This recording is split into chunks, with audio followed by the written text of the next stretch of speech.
My name is Mark Thomas. I am doing a show called The Red Shed, and it's being performed at the Traverse Theatre.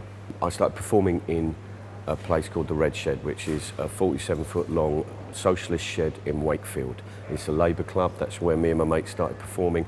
We used to write shows and perform, and there always used to be fundraisers for events, whether it was miners' strike or Palestine or campaigns that were local campaigns, environment or social justice or whatever.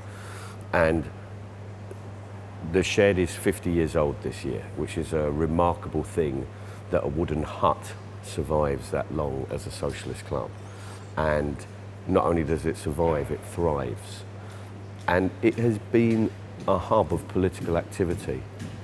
And during the miners' strike, which was 84-85, I was invited back to the march back, which is the miners at the end of the strike marched through their communities back to the pits after being defeated, after being on strike for a year, after suffering incredible hardship.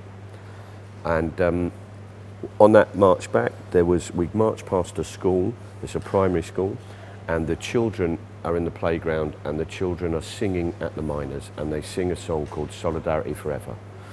And what I do is I go back and try and find that pit, try and find that school, and try and find those children to see if the memory is right and to see if it was true.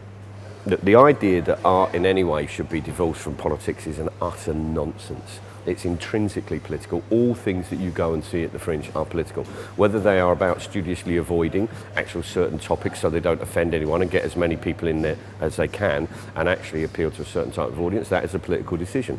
Whether your pricing is a political decision, where you perform is a political decision. The content of your show is all political stuff.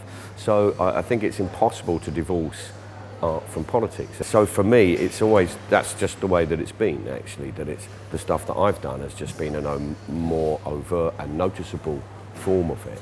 I've always thought that comedy and performance and art was always should be about something. You can't, it's impossible to make it about nothing. You can't do that. It always has meaning.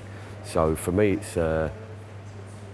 I've always loved the fact that you can go on and perform and you can make, the whole point is you get people in a room, you bring them together as an audience and form a community, and you get them to think and feel things they didn't think they would think or feel before they came into the room. Anyone who says they're not interested in performance changing things, they shouldn't do it, because that's what comedy does. That's its most basic unit. You get someone in a room who's not laughing and make them laugh. That's a physical change.